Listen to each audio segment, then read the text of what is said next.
하나님 우리 아버지와 주 예수 그리스도로부터 오는 은혜와 평강이 오늘 이렇게 주일 공동 예배에 참석하신 우리 모든 교회에게 함께 있기를 바랍니다. 성도 여러분, 한국 근대사에서 1948년은 매우 중요한 역사적인 해입니다. 일제강점기와 미 군정을 거쳐서 1948년 5월 10일 총선거가 있었습니다. 그리고 이 선거를 통해 구성된 재헌국회는 7월 17일 헌법을 제정 공포했고요. 8월 15일에 대한민국 제1공화국을 출범했습니다. 바로 이번 주 금요일인 17일이 1948년 7월 17일 대한민국의 헌법이 제정되고 공포된 것을 기념하는 제78주년 재헌절이 됩니다. 이런 시점에 저 개인적으로 매우 반가운 소설이 한 권 다시 출간되었더라고요. 이 책은 이미륵의 압록강은 흐른다라는 책입니다. 저자 이미륵은 가명이고요. 본명은 이의경입니다. 이의경은 일제강점기 시절 3.1운동을 하다가 일본 경찰에 쫓깁니다. 해서 그는 독일로 망명합니다. 뮌헨대학에서 1928년 동물학 전공으로 이학 박사학위를 취득합니다. 전공은 과학이었지만 이미륵은 자신의 조국인 한국을 배경으로 한 단편소설 그리고 산문 등을 제2의 고향인 독일에서 독일어로 꾸준히 씁니다. 그만큼 그에게는 조국이 그리웠던 거죠. 후에 그는 뮌헨대학의 동양학부에서 한국어와 한국 문학을 강의하기도 했다고 합니다. 압록강은 흐른다에서 그는 고향에서의 유년 시절 그리고 조국 조선의 현실, 자기의 망명에 이르는 과정을 담고 있는데요. 1946년 초판이 나왔을 때 그의 책이 매진될 만큼 독일 사람들의 사랑을 받았다고 합니다. 심지어는 그의 글이 독일 중고등학교 교과서에 수록되기도 했다고 합니다. 안타깝게도 그는 1950년 51세의 나이에 위암으로 생을 독일에서 마감합니다. 이후 2024년 타계 74년 만에 그의 유해가 한국으로 귀환돼서 지금은 이제 국립대전 현충원에 안장되어 있다고 합니다. 오랜만에 다시 출간된 이 밝은 반가운 소설을 읽는 동안 저는 이상하게 같은 일제강점기 시절에 쓰였던 최만식의 태평천하라는 소설이 떠올랐습니다. 소설 태평천하의 주인공은 한 가족입니다. 그리고 4명의 인물이 등장합니다. 가장 먼저 가족의 가장이자 아버지인 윤직원이라는 인물은 이 소설의 주요 주인공인데요. 친일파입니다. 그리고 상당히 부자입니다. 윤직원은 일제강점기 시절을 이 소설의 제목처럼 태평천하가 왔다 라고 입버릇처럼 말합니다. 왜냐하면 나라가 망하든 이웃이 굶어서 죽든 일제가 조선을 수탈하든 그저 내 가정이 안전하고 내 금고에 돈만 쌓여가면 윤직원에게는 지옥 같은 이 현실이 그저 태평천하로 보였기 때문입니다. 아들 윤창식은요, 지식인이었습니다. 그러나 아버지의 재산으로 술집을 전전하고 향락에 빠져삽니다. 일제강점기 시절에 무능하고 도덕적으로 타락한 대표적인 지식인의 전형이었습니다. 그리고 이런 윤창식에게는 2 아들이 있었습니다. 첫째 아들인 윤종수는 부자인 할아버지의 비유를 마칩니다. 그리고 그저 할아버지의 재산을 물려받는 데만 혈안이 되어 있습니다. 매우 어리석은 인물이죠. 반면 둘째 손자인 윤종학은 집안의 기대를 온몸에 받는 엘리트였습니다. 하지만 유학 시절 사회운동에 참여했다가 일본 경찰에 체포됩니다. 할아버지 윤직원이 보았을 때는 태평천하와 같은 이 시대에 왜 사회 번역을 위해 일하냐 라는 결코 이해할 수 없는 그런 손자였습니다. 이처럼 같은 시대를 사는 한 가족의 4명의 인물이지만 각각 서로 다른 세계관 그리고 가치관을 갖고 소설에서는 충돌하고 있습니다. 사랑하는 성도 여러분, 오늘 복음서 말씀에서 예수님께서는 우리에게 씨 뿌리는 사람의 비유를 통해 4가지 마음의 밭을 말씀하십니다.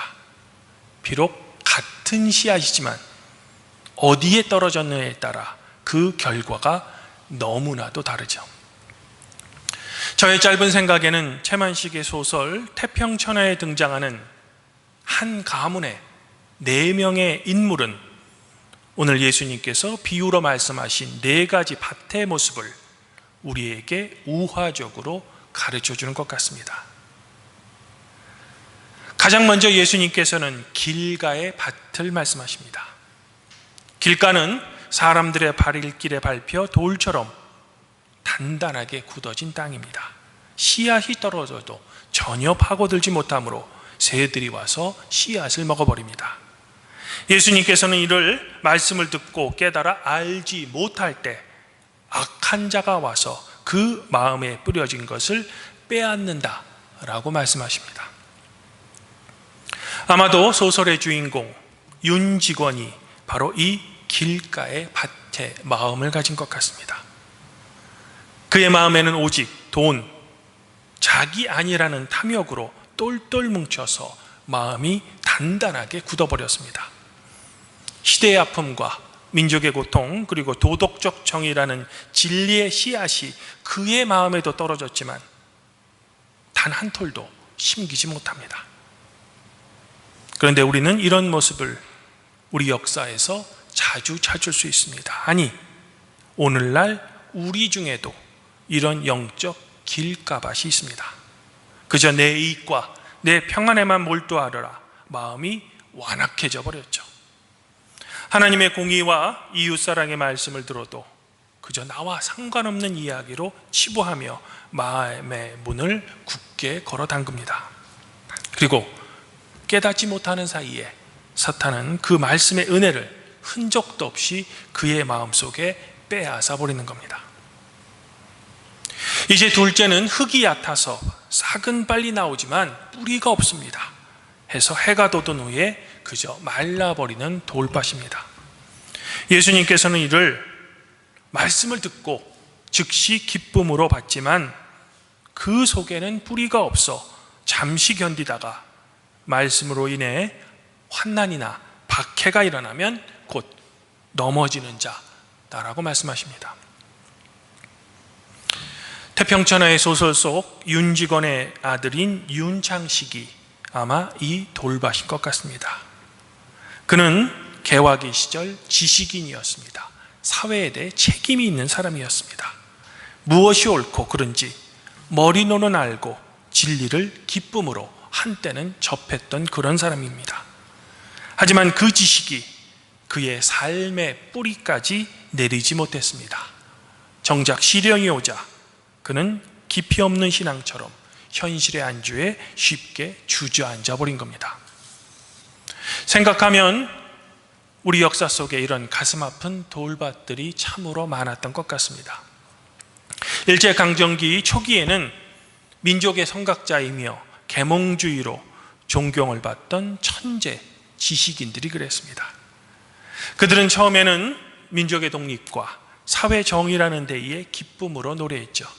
하지만 일제의 탄압이 길어지고 또 혹독해지자 이들은 결국 일본을 찬양합니다. 그리고 청년들을 전쟁터로 내모는 학도병 권유를 연설하는 변절자로 전락하죠. 그러므로 우리는 환난이 오고 나의 손해를 보아야 하는 그 순간이 오면 내가 언제 그랬냐? 라는 믿음의 자리를 이탈해버리는 그저 뿌리 없는 신앙을 경계해야만 하는 겁니다. 이제 세 번째는 가시떨밭입니다. 씨앗이 자랍니다. 그러나 주변의 가시가 기운을 막아 결실하지 못하죠. 이를 예수님께서는 말씀은 들으나 세상의 염려, 그리고 재물의 유혹에 말씀이 막혀버려 결실하지 못하는 자라고 말씀하십니다. 윤직원의 큰손자 윤종수는 가시떨기 속에 갇혀버린 인생이었습니다. 그는 할아버지의 막대한 재산과 권력의 가시덤불 속에 살고 있었죠. 군수자리를 얻어서 가문을 빛내야 한다라는 세상의 성공적 압박과 돈이 주는 쾌락에 그의 영혼의 기운이 막혀버린 겁니다. 사랑하는 성도 여러분, 그러면 우리의 영혼을 숨막히게 하는 여러분의 가시는 무엇입니까? 남들보다 더 많이 가지려는 욕심, 세상에 뒤처질까 봐 전전긍긍하는 염려가 여러분 안에서 자라는 주님의 말씀을 막고 있지는 않습니까? 또한 교회는 다니지만 세상 걱정과 물질의 유혹 때문에 신앙의 선한 열매를 전혀 맺지 못하고 있다면 아마도 우리는 이 가시덤불 안에 살고 있는지도 모르겠습니다. 이제 마지막으로 예수님께서는 좋은 땅을 말씀하십니다. 말씀을 듣고 깨달아 30배, 60배, 100배의 결실을 맺는 밭이죠.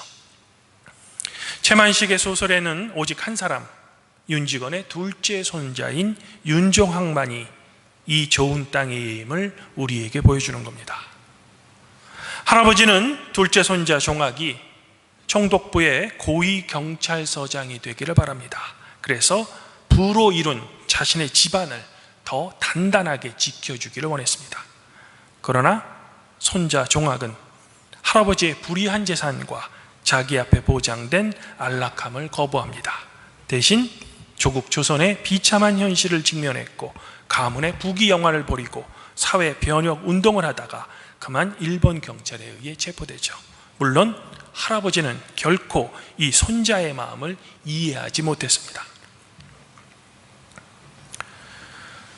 주님 안에서 한 형제자매인 팔복교회 성도 여러분, 최만식의 소설 태평천하에 등장하는 세 명의 인물이 씨앗이 결코 뿌리 내리지 못하는 밭의 인물상을 우리에게 소설을 통해 보여준다면 제가 설교의 서두에서 소개한 이미륵의 삶은 예수님께서 말씀하신 좋은 땅이 과연 어떤 것인가를 소설이 아닌 현실 세계에서 우리에게 보여주는 것 같습니다. 혹독한 일제강점기에 지독한 가시떨기라도 이의경은 소설 속 윤직원처럼 그만의 배우를 채우지 않았습니다. 또한 아들일처럼 방탕하지도 않았죠. 오히려 이의경은 3.1운동에 온몸을 던졌습니다. 결국 그 일로 인해 고국을 떠납니다. 낯선 독일 땅에서 외롭고 고단한 망명 생활을 했습니다. 그리고 자기의 전공은 과학이었지만 조국을 향한 사랑과 시대적 사명의 씨앗은 그의 마음에 결코 시들지 않았습니다. 그래서 그는 독일어로 자기의 유년 시절 그리고 식민지 조선의 아픈 현실을 담담하지만 따뜻한 글로 써내려간 겁니다. 그래서일까? 이미륵의 소설은 이방 사람인 독일인의 마음을 녹였고요, 교과서에 수록될 만큼 시대에 큰 울림을 주었습니다. 위암으로 눈을 감는 마지막 순간까지 이미륵은 고향인 압록강을 그리워했습니다. 그리고 마침내 타계 74년 만에 그렇게도 그리던 조국 국립대전현충원의 좋은 땅에 안장된 거죠. 그의 육신은 비록 타국에서 썩어지는 한 알의 미랄이 되었지만 그가 뿌린 사명의 씨앗은 오늘날 우리에게 거대한 숲으로 결실을 보여주는 것 같습니다. 이번 주 금요일은 우리가 뺏겼던 나라를 되찾고 헌법을 세운 지 78주년을 기억하고 기념하는 제헌절입니다. 어쩌면 주님께서는 이런 시기에 성도 여러분들에게 그저 내 배만 부르고 내 배만 부르면 태평천하다 라고 외치는 윤직원의 길가 같은 인생을 살겠는가? 아니면 비록 고난이 따를지라도 영원한 하나님 나라와 이 땅의 공의를 위해 눈물로 씨를 뿌리는 이경 같은 좋은 땅이 되겠느냐를 묻고 계신지도 모르겠습니다. 간절히 바라기는 우리 발복교회 성도 여러분의 마음의 밭이 세상의 탐욕과 방탕, 그리고 여러분을 심하게 괴롭히는 세상 염려를 모두 걷어내시고 온전히 주님의 말씀과 이 시대의 사명을 품는 좋은 땅이 되기를 저는 먼저 소망해 봅니다. 그리하여 성도 여러분들의 치열한 삶을 통해 하나님 나라가 이 땅에도 30배, 60배, 그리고 100배로 아름답게 꽃피우기를 더불어 소망해 봅니다. 이런 치열한 삶을 사는 우리 발복교회 성도 여러분들 각자와 여러분의 가족 구성원 모두에게 성삼위 하나님의 자비와 축복이 항상 가득하시기를 성부와 성령과 함께 우리의 구원자이신 성자 우리 주 예수 그리스도 이름으로 간절히 축원드립니다.